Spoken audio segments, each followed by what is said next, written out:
Chicken sandwich যদি আমি ব্রেকফাস্টে পাই তাহলে আমার মনে হয় আর কিছুই লাগে না। বাসায় যদি থাকে কিছু লেফট ওভার চিকেন আর যদি থাকে একটু মেয়োনিজ, এই ২ টাকে জাস্ট তোমরা ব্রেডের মধ্যে দিয়ে ১০ থেকে ১৫ মিনিটের জন্য টোস্টারে দিয়ে দিলেই হয়ে যাবে। এখন অনেকে এসে বলবা যে যাদের টোস্টার নাই তাহলে তারা কিভাবে মেক করবে? তারা ডিরেক্ট চুলায় প্যানে দিয়ে দিবে, ফ্রাইং প্যান থাকলে ফ্রাইং প্যান অথবা কড়াই থাকলে ওখানে দিয়ে দিলেও খুব তাড়াতাড়ি এটা মেক হয়ে যাবে। অনেক সময় দেখা যায় যে ঝাল ঝাল খাওয়ার পর একটু মিষ্টি খাওয়ারও ক্রেভিং হয়, এই জন্য সাইড ডিশ হিসাবে প্যানকেক বানিয়ে নিই। বরাবরের মতো আমার হাতের প্যানকেক মাশাল্লাহ খেতে অনেক মজা হয়।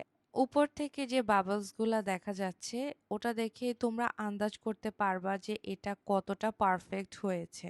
খাবার দাবার শেষ করে ঘরের যতগুলো কাজ আছে টুকিটাকি সবগুলো করে নিয়েছি। আমার আর্লি এজে আমি আমার আম্মুকে অনেক মজার মজার রেসিপি মেক করতে দেখেছি, কিন্তু কখনোই তিনি আমাকে কিচেনে ঢুকতে দিতেন না।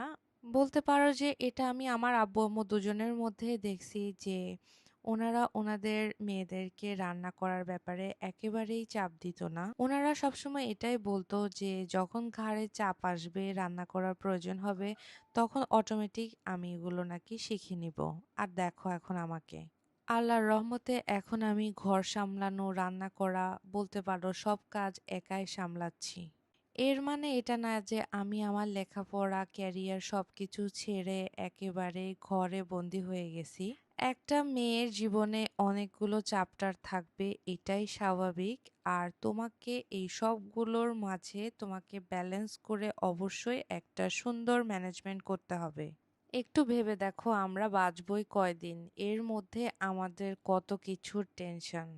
এত কিছুর মাঝেও কিন্তু আমাদের জীবনটা একেবারে থেমে থাকতেছে না। আল্লাহ সবার জীবনটাকে সহজ করে দিক, সাথে আমার জীবনটাকেও সহজ আর সুন্দর করে দিক। কথা বলতে বলতে একেবারে দুপুরের রান্নায় চলে আসলাম, তোমরা খেয়াল করেছো কিনা আমি জানি না। আজকের লাঞ্চে থাকবে পাবদা মাছ আর সাথে থাকবে বেগুন ভাজি।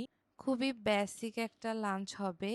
এই পাবদা মাছ আমাদের বাসার মধ্যে শুধুমাত্র আমিই লাইক করি। বলতে পারো পাবদা মাছটা আমি আমার জন্যই রান্না করি। কিন্তু সময়ের সাথে সাথে এখন অন্যরাও আমার সাথে হালকা পাতলা ভাগ নেয়। বেগুন ভাজির বিষয়ে বলবো, আমার দেখার মতে আমি এমন কোনো মানুষ দেখি নাই যে বেগুন ভাজি লাইক করে না। স্পেশালি এই যে গোল গোল করে যে বেগুন ভাজিটা করে ওইটা। বেগুন দিয়ে এই ভাজি ছাড়াও আমি আরেকটা রান্না খুব বেশি লাইক করি।